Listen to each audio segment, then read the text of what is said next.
Hello guys, तो आज हम बात करेंगे हाई क्लास मानवा के चैप्टर नंबर 63 के बारे में। और पिछले चैप्टर में हमने देखा था वैंग डैम और यूजुन के खतरनाक पंगे, जिसके लास्ट में उन दोनों की फाइट के बीच में आ जाता है च्योन हक्सा और यूजुन की गर्दन में घप करके उसको पानी में फेंक देता है। और इसी के साथ यूजुन और उसके साथ के सारे बंदों का वहाँ पे कब्रिस्तान बन के रह जाता है। यानी कि यूजुन ही नहीं, वहाँ पे उसके काफी सारे बंदे मारे जाते हैं और च्योन हक्सा सीधा आके गले लग जाता है वैंग डैम के। लेकिन च्योन हक्सा और वैंग डैम को तो एक दूसरे का दुश्मन होना चाहिए था ना, तो वो गले क्यों लगे ये हम आज के चैप्टर में जानेंगे। लेकिन उससे पहले आज की वीडियो की शुरुआत में हम देखते हैं डोंगवान के घर का सीन, जहाँ बाहर बारिश हो रही है। डोंगवान मोबाइल में टाइम पास कर रहा है क्योंकि वो काफी ज्यादा बोर हो रहा है और इसी बोरियत के चलते अपनी जीप काट देता है। उसके पीछे खड़ा शिहुआन उससे पूछता है आखिर तुम्हें क्या हो गया, तुम अपनी जीप क्यों काट रहे हो। डोंगवान बताता है जो युहान वाले किस्से के बाद से मुझे वैंग डैम ठीक नहीं लग रहा है। कैंग याना गायब है और उसके बावजूद भी ऐसा कुछ नहीं जो हम कर सकते हैं। अगर सच में उन दोनों के साथ कुछ बुरा हो गया तो फिर हम क्या करेंगे। इतने में ही डोंगवान के बाथरूम से टेशोक नहाते हुए बाहर निकलता है और कपड़े पहनते हुए उसे भी वैंग डैम का वो चेहरा याद आ रहा होता है जब उसने जो युहान को मारा था बहुत ही बुरी तरीके से, क्योंकि उस वक्त वैंग डैम प्योर डेविल बन चुका था। खैर अपना चश्मा वगैरह पहनते हुए ये डोंगवान को कहता है, डोंगवान, अपना बाथरूम यूज करने देने के लिए तुम्हारा शुक्रिया। मुझे नहीं पता था बाहर ऐसे अचानक से बारिश हो जाएगी और मुझे यहाँ आना पड़ेगा। अरे कोई बात नहीं टेशोक, तुम्हारा हमेशा यहाँ पे वेलकम है। इतने में टेशोक देखता है जमीन में एक बंदा अनकॉन्शियस पड़ा है जिसकी हल्की हल्की करहाने की आवाजें आ रही हैं। ऑब्वियसली ये कैंग याना का बड़ा भाई है जो इन लोगों के सामने पहले हीरो बन रहा था, इसलिए मार खाई थी, उस वक्त बेहोश हो गया था ये। यहाँ पे जुंगजिन और हवाशु पाक भी मौजूद होते हैं, इसलिए टेशोक इन दोनों से पूछता है आखिर ये बंदा दोबारा से बेहोश क्यों हो गया। लेकिन आपको तो पता ही है हवाशु पाक का नेचर वो काफी चिड़चिड़ा है, इसलिए कहता है हरामजादे, तो फिर मेरी तरफ देख के क्यों बोल रहा है बे। जुंगजिन कहता है अरे ये तो मैंने करा। जब मैं यहाँ पे आया था तो अचानक से ये मेरे ऊपर हमला करने लगा था, इसलिए साले का 2 सेकंड में कुत्ता बना दिया मैंने।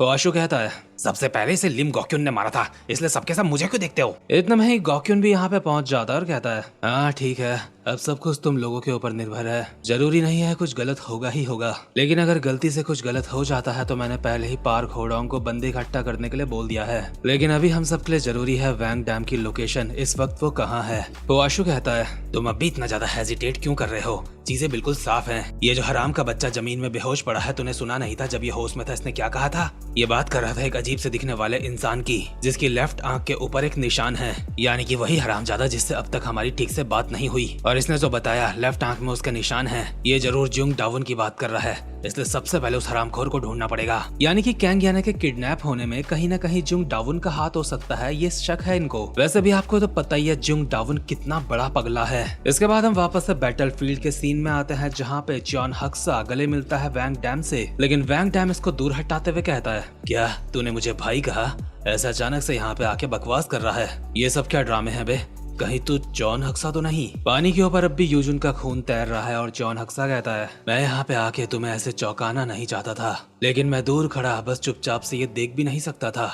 मैं ये नहीं देख सकता था कि तुम मारे जाओ, इसलिए भाई ने यूजुन की डेड बॉडी पानी में तरवा दी। मतलब देख रहे हो तुम, ये स्कूल के लौंडे हैं और किसी को मारना इनके लिए खेल है बस। च्योन हक्सा अपनी बात कंटिन्यू करता है मैं नहीं चाहता था हमारी पहली मुलाकात ऐसी जगह पे हो, लेकिन मुझे कुछ चीजों को चेक भी करना था, इसलिए मैं कुछ नहीं कर पाया।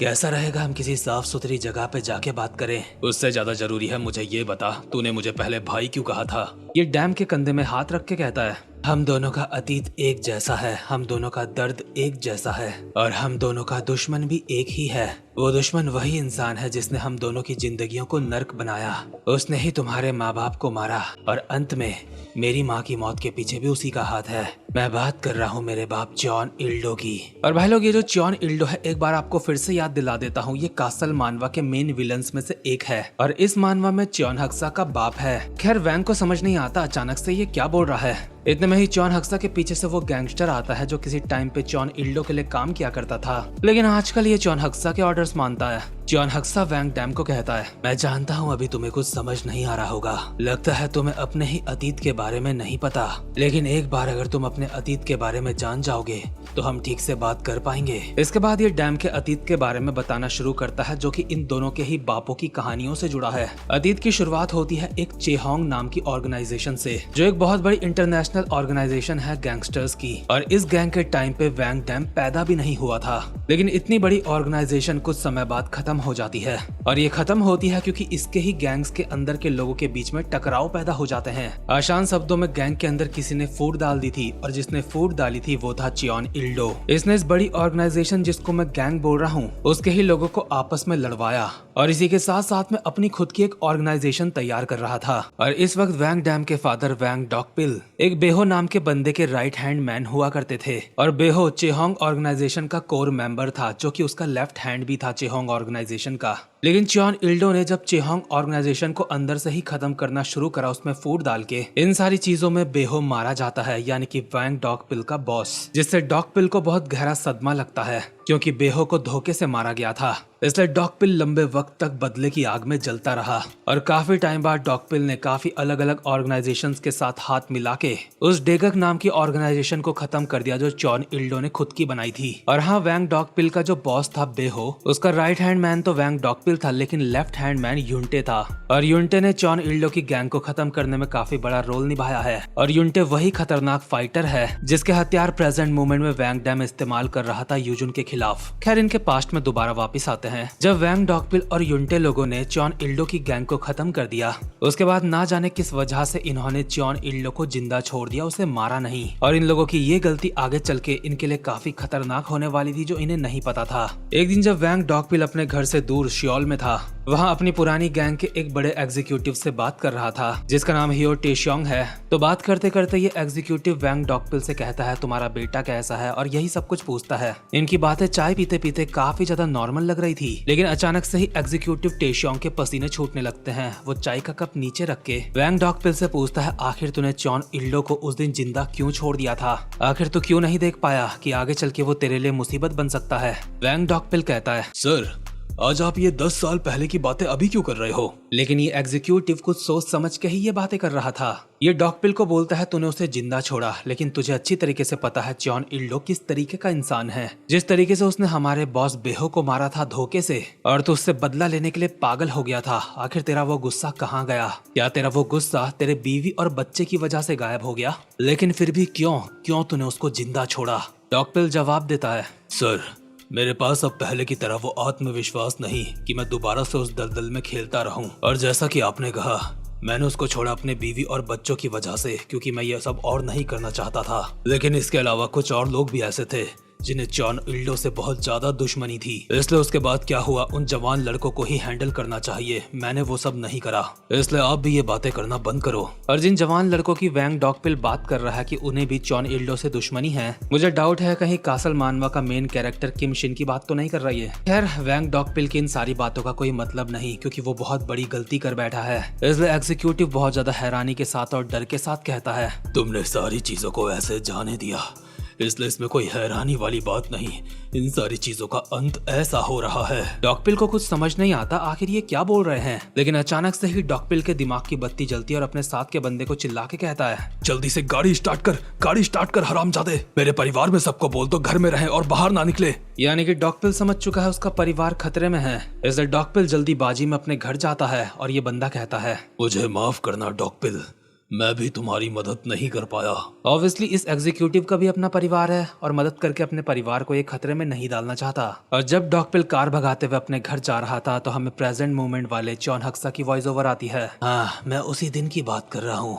वैंग डैम, क्या तुम्हें वो दिन याद है? उस दिन तुम्हें बचाने के लिए काफी सारे लोगों ने अपनी जान दी थी। हम दोबारा से पास्ट के सीन में देखते हैं। वैंग डॉकपिल जैसे ही अपने घर में पहुंचते हैं तो जमीन में पड़ा युनटे अपनी आखिरी सांसें ले रहा था, जो ऑब्वियसली वैंग डॉकपिल के परिवार को बचाते हुए मारा गया होगा। और अपनी आखिरी सांसों के साथ डॉकपिल को कहता है मैं अंत तक आपका साथ नहीं दे पाया, मुझे माफ करना सर। इतने में ही एल्वा छोटे वैंग डैम को अपनी गोद में उठा के लाता है, जो बेचारा इस वक्त तक ट्रॉमा में चला गया था क्योंकि उसने अपनी माँ को अपने सामने मरता हुआ देखा। और जब डॉकपिल अपनी बीवी कैंग शुए को देखता है जमीन में पड़ा हुआ जो मर चुकी है, तो वो भी बेचारा पागल सा हो जाता है। मानवा वालों ने भी यहाँ पे शुए के कंधे के ऊपर का सीन हमें नहीं दिखाया क्योंकि कुछ व्यूअर्स के लिए वो काफी ज्यादा डरावना हो सकता है। यही सारी बातें बताते हुए चॉन हक्सा वैंग डैम को प्रेजेंट मोमेंट में कहता है उसी दिन तेरी माँ जो तुझे बहुत ज्यादा प्यार करती थी मारी गई थी, और वो सारी क्रूरताएं करी थी चियोन इल्डो ने। तेरे फादर जो कुछ ही महीने पहले दुनिया को छोड़ के गए हैं। तेरे अगल बगल के सारे लोग यही बात कर रहे हैं कि वो एक हादसे में मारे गए।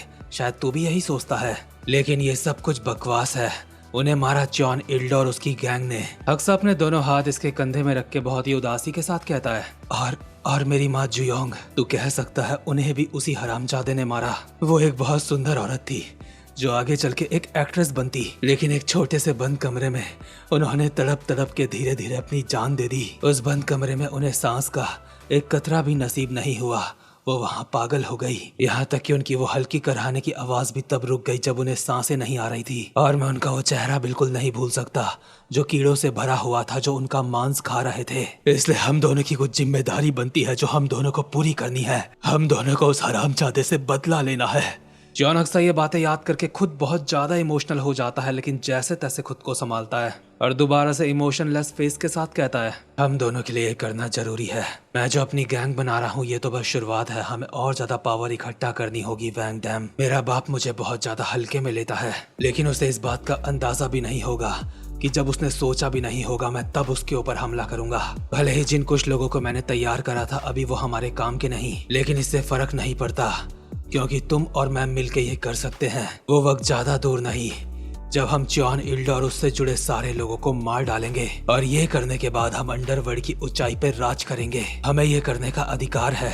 जिन्होंने हमारे साथ अन्याय करा हम भी उनके साथ ऐसा कर सकते हैं। तो बता वैंग डैम, तू इस बारे में क्या बोलता है? क्या तू मुझे ज्वाइन करेगा? तो जॉन हक्सा का चेहरा देख के ऐसा लग रहा है जैसे उसे लगता है वैंग उसे ज्वाइन नहीं करेगा, लेकिन वैंग इसे हाथ मिला लेता है। इसका मतलब वो ज्वाइन करेगा, इसलिए जॉन हक्सा इसको गले लगा लेता है और कहता है तो चिंता मत कर, हम दोनों मिलकर सब कुछ सही कर देंगे। लेकिन अचानक से ही वैंग इसकी सारी बातों को अजीब बोलने लगता है। जॉन हक्सा को कुछ समझ नहीं आता। वैंग समझाता है, तूने मुझसे पूछा था क्या मुझे वो दिन याद है जिस दिन मेरी माँ मारी गई थी? तुझे बता दूं मुझे वो दिन अच्छी तरीके से याद है। तेरे पीछे जो वो चश्मे वाला आदमी खड़ा है जिसके राइट साइड से किसी ने मुंह फाड़ रखा है, ये शायद मेरे अंकल युनटे ने फाड़ा होगा या फिर अंकल एल्वा ने उसी रात को। ये आदमी अपने मन में कहता है, ये छोटा चूहा, इसे तो उस वक्त बेहोश होना चाहिए था, आखिर इसे ये सब कुछ याद कैसे है? यानी कि वैंग डैम के परिवार को निपटाने के लिए ये भी आया होगा। जॉन हक्सा अब भी वैंग से पूछता है, आखिर तुम ये सब क्या बोल रहे हो? क्योंकि ऑब्वियसली जॉन हक्सा को ये नहीं पता होगा। वैंग कहता है, वो तू ही है ना जिसने जो योहान को चाकू चलाना सिखाया और तूने ही उसे बदले की आग में झोंका और ऊपर से तू बोल रहा था तुझे अंडरवर्ल्ड पे राज करना है। हरामजादे, मैं तेरी तरह साइको नहीं हूँ, आखिर मैं ऐसा क्यों करूंगा? जॉन हक्सा कहता है, लेकिन तूने तो कहा था मैं सारी बातें सही कह रहा हूँ, तुझे सब समझ आ रहा है। लेकिन वैंग इसके बाल पकड़ के अपना सर इसके सर पे दे मारता है और कहता है, हाँ, मैंने जो कुछ कहा था वो सब झूठ था। और इसी के साथ ये चैप्टर भी यहीं पे खत्म होता है। मतलब यार गजब है ये मानवा। इस चैप्टर में फाइट तो नहीं हुई, लेकिन जो वो पास्ट की कहानी बता रहा था, कैसे उसकी माँ मरी, कैसे वैंग डैम की मरी, वो बहुत खतरनाक था। मुझे डाउट है इस मानवा के बारे में जब काफी सारे लोगों को पता चलेगा तो ये काफी पॉपुलर हो जाएगी। लेकिन ऐसी मानवास पॉपुलर इसलिए नहीं होती क्योंकि इनको एक्सप्लेन करना ही अपने आप में एक चैलेंज है, क्योंकि इन पे काफी गलत ट्रांसलेशंस होती हैं। लेकिन मैं अपनी तरफ से बेस्ट ट्रांसलेशन के साथ बेस्ट एक्सप्लेनेशन देने का हमेशा ट्राई करता हूँ। खैर गाइस, अब मैं मिलता हूँ आपसे अपनी नेक्स्ट वीडियो में, तब तक के लिए मजे करो।